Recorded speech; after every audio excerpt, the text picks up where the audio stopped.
Hey guys, Matt here. This is my review of Django Unchained. This movie is directed by Quentin Tarantino, who's directed such classics in the past such as Reservoir Dogs, Pulp Fiction, and Inglourious Basterds. This movie stars Jamie Foxx, Christoph Waltz, Leonardo DiCaprio, and Samuel L. Jackson. Now, the plot of this movie is Christoph Waltz plays a dentist who's also a bounty hunter by the name of King Schultz. And so he finds Django, played by Jamie Foxx, and he basically says, I'm looking for these three men.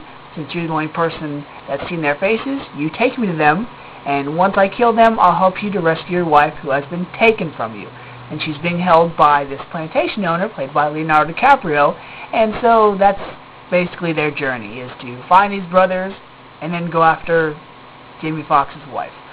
So, when I first heard Quentin Tarantino was coming out with another movie, my two thoughts were, I'm going to see it, and I hope it's better than Inglourious Basterds, because that was a movie to me that I still feel is very overrated. It was good, but I don't think it was as great as everybody says it was, so I was kind of hoping this would be a better movie.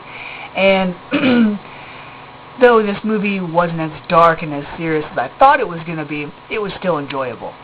All of his Tarantino-like stuff in this movie. He's got the close-ups of the feet.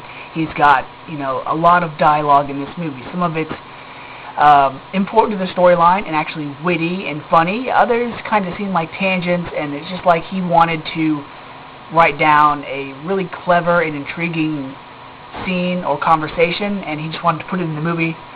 You're also in store for a lot of violence. Just think Kill Bill. Think so much blood where it looks like people are just filling up water balloons, with red paint and shooting them. That's the type of blood we're talking in this movie. Some worthwhile and necessary, others just a little ridiculous. But it's Tarantino, and at times he can be like a little, a giddy schoolboy when it comes to the way he wants to do stuff.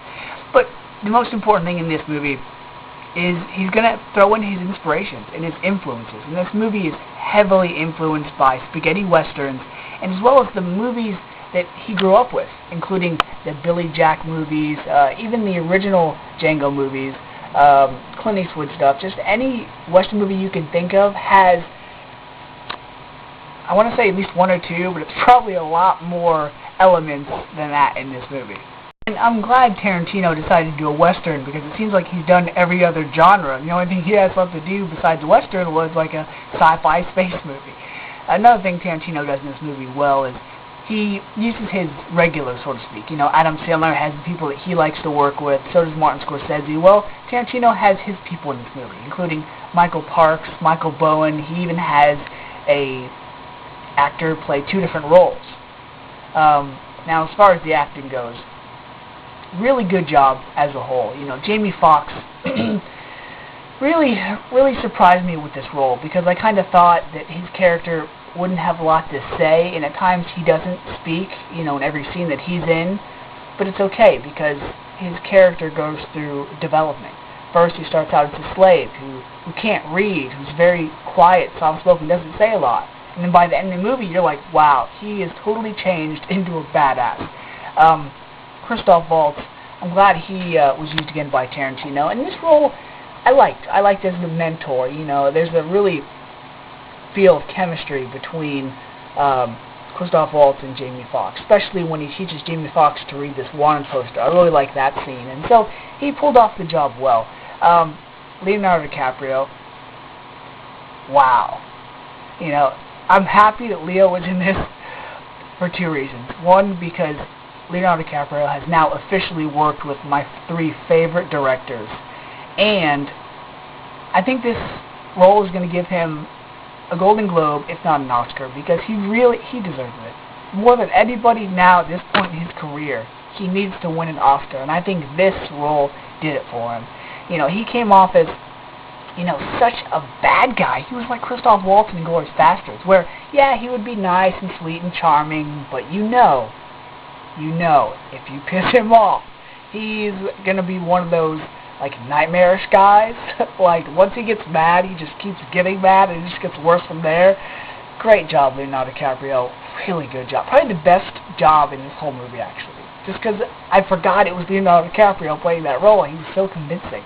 And then Samuel L. Jackson.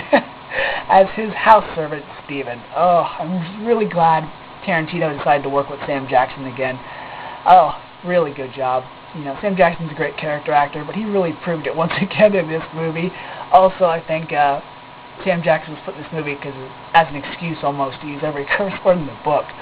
Oh, speaking of curse words, this movie uses the N-word a lot. I'm talking, that word is used so much in this movie. It's like the F word being used in Scarface. It's throughout the movie.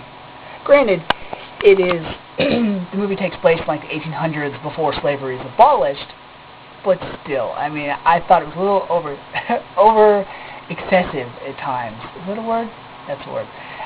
But, you know, it fit with the story. You know, it's like there wasn't a scene where they used the N-word at least 25 times. But the movie did seem kind of long at times. You know, there's parts that would happen or things that happen to characters, and I'd be like, okay, they're going to wrap the movie up. And then they wouldn't. And it's okay because later the movie would get better. You know, I don't want to say, oh, they should have cut this scene and these 5 minutes out and these 10 minutes out, because if they didn't have those, I don't think it would have made the movie as good. You know, there's a part where something would happen and I'd be like, alright, where's this going? And then it would be a surprise. I'd be like, okay, alright, that was a nice little addition to the movie. So this movie was enjoyable. I don't want to talk about it for too long, but it was good. I mean, it was super violent. They used the N-word a lot. Those were my only two little gripes, if any, about this movie. I mean, the movie was 3 hours long.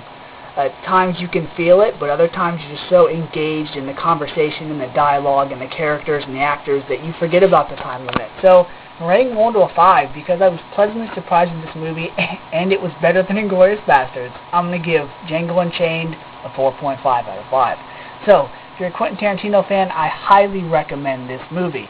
So until next time, guys, see ya. I forgot to add a couple things that I know I need to add now because later, once I upload this video and I regret it later, I'm going to be pissed off at myself. I want to applaud Tarantino for doing a couple things in this movie. One, sticking with the 2-word title. Look at all of his movies, look at all the titles, they all have 2 words. I was like, that's pretty cool that he's made that his thing. Also, the soundtrack to this movie, unbelievable. Again, look at all his movies. Aren't all the soundtracks to his movies awesome? This is another example of yes, they are.